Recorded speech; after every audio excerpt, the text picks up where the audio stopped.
নমস্কার। অমৃতবাণীর আজকের নিবেদন স্বামী বিবেকানন্দ ও তার দর্শন। চলুন ভিডিওটি শুরু করা যাক। ঔষধ শক্তি, উঠে দাঁড়াও, সাহসী হও, শক্তিমান হও, সম্পূর্ণ দায়িত্ব নিজের কাঁধে নাও এবং জানো যে তুমি তোমার ভাগ্যের নিয়ন্তা।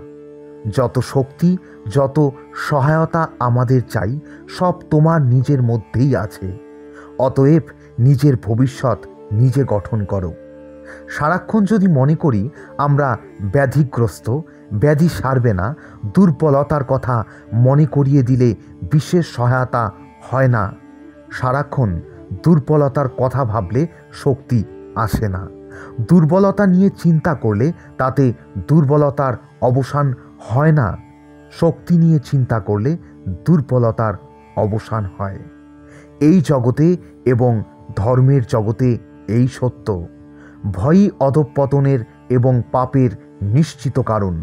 ভয়ই দুঃখকে ডেকে আনে, ভয়ই মৃত্যুকে ডেকে আনে, ভয়ই অশুভের জন্ম দেয়। ভয় কোথা থেকে আসে? আমাদের স্বভাব সম্পর্কে অজ্ঞতা থেকে। আমরা প্রত্যেকে রাজাধিরাজের অর্থাৎ ঈশ্বরের যুবরাজ। জেনে রেখো, সমস্ত পাপ, সমস্ত অশুভকে এক কথায় বলা যায় দুর্বলতা। সমস্ত মন্দ কাজের পেছনে শক্তি যোগাচ্ছে দুর্বলতা। সমস্ত স্বার্থপরতার উৎস দুর্বলতা।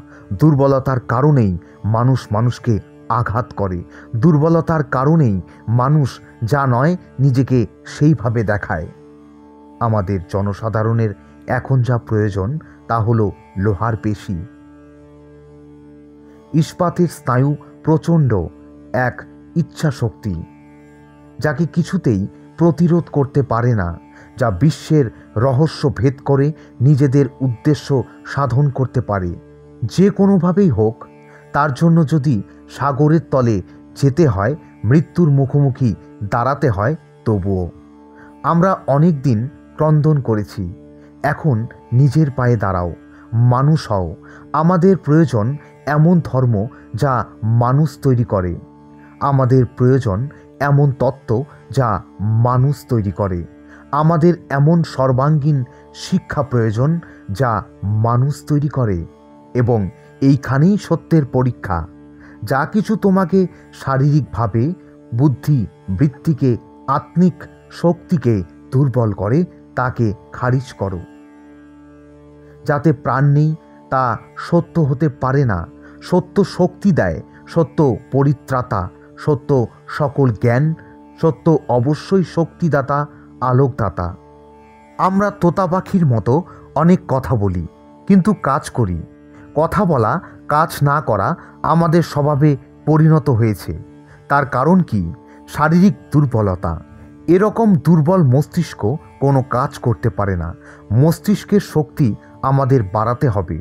সর্বপ্রথম আমাদের যুবকদের সবল হতে হবে। ধর্ম আসবে তারপরে। কৃষ্ণের বিশাল প্রতিভা ও বিশাল শক্তি তোমরা তখনই উপলব্ধি করতে পারবে যখন তোমাদের ধমনীতে শক্তিশালী রক্ত প্রবাহিত হবে। তোমরা উপনিষদ এবং আত্মার মহিমা আরও ভালো করে বুঝতে পারবে যখন তোমাদের শরীর তোমাদের পায়ের ওপর শক্ত হয়ে দাঁড়াতে পারবে এবং তোমরা অনুভব করবে যে তোমরা মানুষ। নীতিপরায়ণ হও, সাহসী হও।